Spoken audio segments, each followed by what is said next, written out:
देश में आईपीएल चल रहा है और ये 18वां आईपीएल है।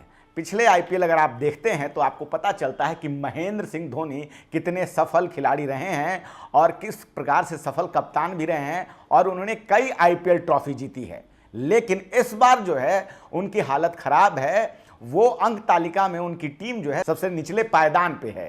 तो ये तो आईपीएल की बात हुई। इसी तरह है इंडियन पॉलिटिक्स लीग, भारतीय राजनीति, और भारतीय राजनीति में अभी हम बात करेंगे बिहार की। तो क्या बिहार में इस बार नीतीश कुमार भी महेंद्र सिंह धोनी की तरह हो गए हैं? जिस प्रकार से लगातार सभी लोग जो बैकडोर से कहीं ना कहीं उनको नुकसान पहुंचाने की कोशिश कर रहे हैं, लगता तो ऐसा ही है। नमस्कार दोस्तों, आपने देखना शुरू कर दिया है नेशनल दस्तक और मैं हूं रंजय कुमार। जिस प्रकार से चिराग पासवान लगातार बयान दे रहे हैं कि मैं केंद्र की राजनीति नहीं करना चाहता, मैं बिहार की राजनीति करना चाहता हूं, और लगातार उनकी पार्टी से भी ऐसे बयान आते हैं। उनकी ही पार्टी के नेता हैं अरुण भारती, जो कि रिश्ते में उनके जीजा भी लगते हैं। वो बार बार इस बात को दोहरा रहे हैं कि चिराग को बिहार की राजनीति करनी चाहिए, बिहार में आना चाहिए, बिहार में चुनाव है। और अब इस बात को बल ऐसे मिला है कि कल जब पटना मनोज तिवारी पहुंचे तो उनसे पत्रकारों ने पूछा कि चिराग पासवान जो हैं वो 40 से 45 सीटों की बात कर रहे हैं, ऐसे में आपका क्या कहना है? तो मनोज तिवारी भी जो है वो उनका कहीं ना कहीं समर्थन करते दिखते हैं कि चिराग पासवान बड़े नेता हैं और अगर वो ऐसा कह रहे हैं तो कुछ गलत नहीं है। कहीं ना कहीं ये इस बात को जो है बल देता है कि जिस प्रकार से पिछली बार पिछले चुनाव में बिहार में जो 2020 में हुआ था, किस प्रकार से बीजेपी ने चिराग मॉडल लाकर नीतीश कुमार को जो है नुकसान पहुंचाया था, और इस बार भी लगता है कि कुछ कहानी ऐसी ही है।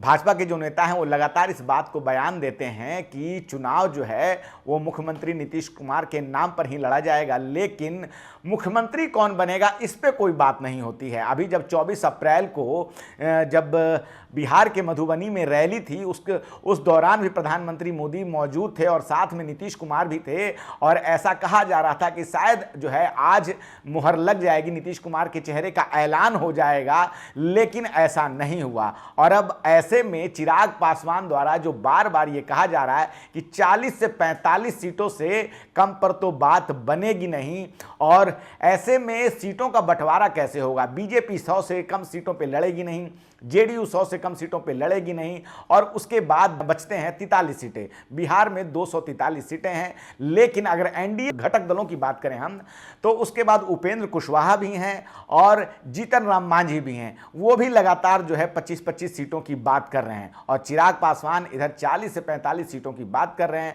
और मनोज तिवारी जो हैं भाजपा के बड़े नेता हैं और उन्होंने चिराग पासवान का समर्थन किया है। तो कहीं ना कहीं एक तैयारी है कि चिराग पासवान जो है नीतीश कुमार के लिए एक चुनौती बनते जा रहे हैं। नीतीश कुमार की उम्र ढल रही है। एक समय तो उन्होंने लगातार 20 साल तक जो है बिहार में एक छत्र राजनीति की है, कभी इधर कभी उधर, लेकिन लगातार मुख्यमंत्री वही रहे हैं। नीतीश कुमार की डोली जो है वो आरजेडी से लेके बीजेपी ने बार बार उठाई है, लेकिन अब 2025 में जो है चिराग पासवान उनके लिए नई चुनौती बनते जा रहे हैं। चिराग पासवान के पिता रामविलास पासवान को मौसम वैज्ञानिक कहा जाता था। मौसम वैज्ञानिक कहने का मतलब यह है कि रामविलास पासवान जो है चुनाव के समय इस बात को बहुत अच्छी तरह से भांप लेते थे कि किस पार्टी की सरकार बनने वाली है, और इसी बात का अंदाजा लगाकर वो बार्गेनिंग करते थे, मतलब सीटों की बात करते थे, उन्हें किस पार्टी के साथ जाना चाहिए था, ये अंदाजा वो बहुत अच्छी तरह से लगाते थे। इस कारण जो है रामविलास पासवान को मौसम वैज्ञानिक भारतीय राजनीति में कहा गया है। अब चिराग पासवान जो है वो 40-45 सीटों की बात कर रहे हैं, और साथ ही साथ ये भी कह रहे हैं कि मुझे केंद्र की राजनीति नहीं करनी है, मुझे बिहार की राजनीति करनी है। केंद्र में वो केंद्रीय मंत्री हैं, तो क्या वो बिहार में विधायक बनना चाहते हैं? ये अपने आप में बड़ा सवाल है कि कोई केंद्र में जो है अगर केंद्रीय मंत्री है तो वो फिर विधायक बनने क्यों आएगा, या बिहार में मंत्री बनने क्यों आएगा? कहीं ना कहीं ये सवाल है कि भाई इस सवाल में उनका जवाब भी है कि वो कहीं ना कहीं मुख्यमंत्री बनना चाहते हैं। और जिस प्रकार से मनोज तिवारी अब उनके बयान को जो है समर्थन देते हैं, तो इस बात को और ज्यादा बल मिलता है। बीजेपी के अंदर भी तमाम बड़े नेता हैं जो खुद को मुख्यमंत्री के रूप में देखना चाहते हैं। रविशंकर प्रसाद हैं, अश्विनी चौबे हैं, तो ये तमाम जो नेता हैं, सम्राट चौधरी लगातार इस बात को कहते हैं कि जो है यहाँ पे कई लोग हैं हमारी पार्टी में इस बात को लेकर। लेकिन अब मनोज तिवारी जब चिराग पासवान का समर्थन करते हैं तो इसका पीछे कारण क्या है? अभी जाति जनगणना की बात हुई है और जिस प्रकार से बिहार में जाति के समीकरण पे चुनाव होता है, ऐसे में बीजेपी को ये लगता है कि अगर दलित चेहरों को आगे रखा जाए तो ये बहुत अच्छा होगा। लेकिन क्या ये करना इतना आसान होगा? बीजेपी के भी तमाम नेता जो उनके दल में हैं वो भी मुख्यमंत्री बनने को टकटकी लगाए हुए हैं और चिराग पासवान भी चाहते हैं कि उनके चेहरे को आगे किया जाए और उस पर ही बात बन जाए तो अच्छा है। और चिराग पासवान जो है वो बार बार कहते हैं कि मेरे प्रधानमंत्री, और उसके बाद ये बयान आता है। तो क्या ये बयान सिर्फ और सिर्फ चिराग पासवान के हैं या कि कहीं ना कहीं अंदर खाने से बात हो गई है? और जिस प्रकार से वो अपने बयान दे रहे हैं तो बीजेपी के जो बड़े नेता हैं कहीं ना कहीं नीतीश पर जो है दबाव बनाने के लिए एक तरह से ये चाल चल रहे हैं कि किस प्रकार से चिराग को आगे बढ़ाया जाए और नीतीश को जो है, नीतीश कुमार जो बिहार के मुख्यमंत्री हैं, उनको नुकसान पहुंचाने की बात हो रही है। पिछले चुनाव में देखा है कि किस प्रकार से चिराग मॉडल के कारण ही नीतीश कुमार को 43 सीटों पर सिमटना पड़ा। हालांकि वो मुख्यमंत्री तो बन गए, लेकिन इस बार सीधे सीधे ऐसा लग रहा है कि चुनाव तो लड़ना चाहती है नीतीश कुमार के नाम पर बीजेपी, लेकिन मुख्यमंत्री बनने की जब बात आती है तो बात कुछ और हो जाती है।